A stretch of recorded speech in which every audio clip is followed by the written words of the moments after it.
Thank you for joining me.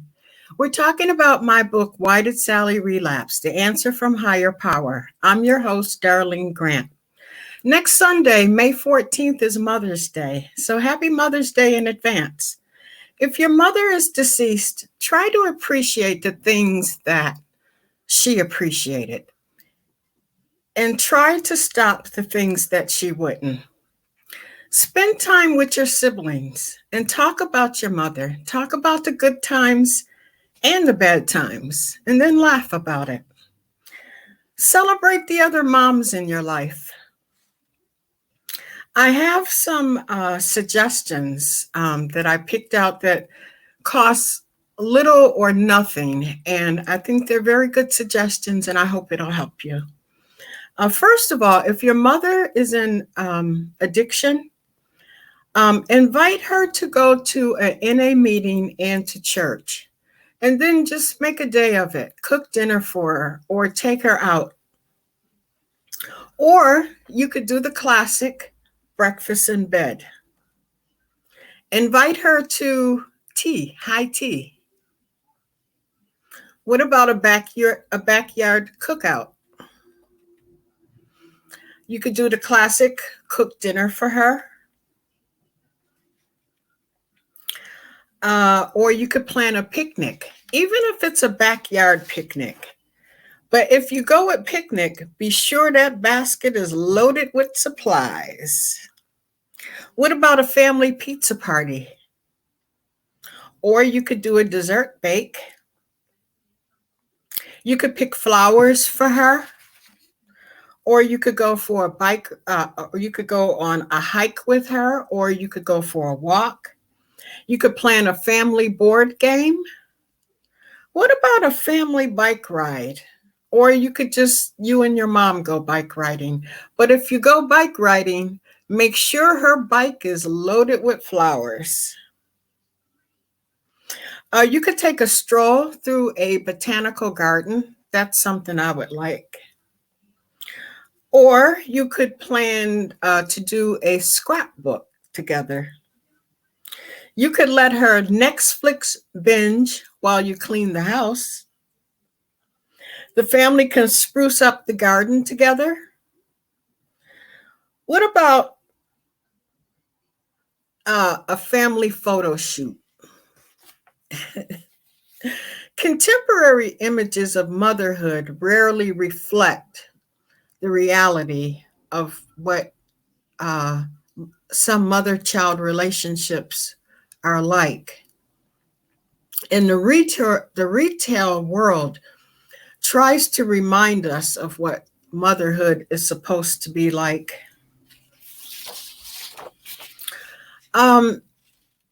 If your mother suffers from SUD, substance use disorder, OUD, opioid use disorder, or AUD, alcohol use disorder, plan on having a heart-to-heart conversation, a private conversation, or you can have an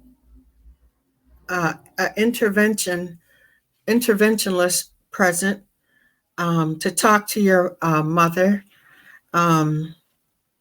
If you want to stage a intervention with you and maybe a family member, or you can just have a talk with your mother and explain to her how her drug use has affected your life and that it affects more people than just her. And explain to her that you love her and that you want to see her overcome. Let her know that she needs professional care and that addiction is a disease and it is treatable.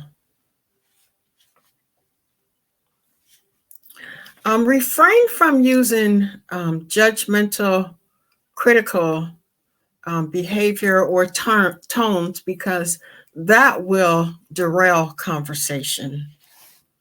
Remember, her addiction is a chronic brain disorder, and She may want to quit, but is simply unable to.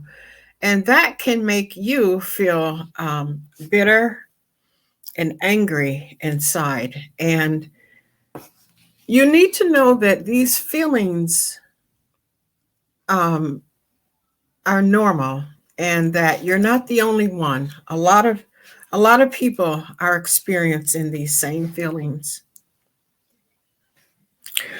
Be prepared to take your mother to treatment. If she chooses to go in treatment, be prepared to take her. And there are some support groups. There's Naranon for families of people addicted to drugs. There's Al Anon for families of loved ones addicted to alcohol. Then there's Families Anonymous and Dual Recovery Anonymous. So these are some very good organizations that will help you. And you can research these online and access these organizations. Jesus, our higher power, he treated women differently than the rabbis of his day who didn't want to talk to women. Jesus poured out his spirit to empower Christian mothers as they fulfill the highest calling in the world. The disciples were amazed when they saw Jesus talking to women. He talked to the Samaritan woman. That was the woman at the well that had the 5 to 7 husbands. He talked with Mary Magdalene. Mary Magdalene was a prostitute. He talked to the Syrophoenician woman. That woman had a daughter, a young daughter, who had an issue with an unclean spirit, and she wanted Jesus to heal her daughter, and he did. He healed her daughter. And then there were his personal friends, Mary and Martha.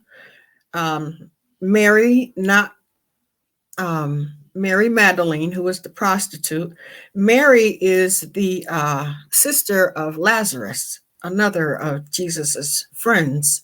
So Jesus talking to women set in motion a healing of sins against women. And also when Jesus was on the cross, Jesus paused to honor his mother. So even as he hung from nails in agony, staked to a cross, publicly being tortured to death, he paused. What did he pause in the middle of? From dying. He paused in the middle of death to honor his mother. He not only behold his mother, he gave his attention to her, he gave his words to her, and he gave his attention to her. He entrusted her to his disciple whom he loved, John. He entrusted his mother to John to take care of. He made provision for his mother in the middle of dying. That is a son that loves his mother. And it shows that she was always with him. That ends our broadcast for today. Thank you.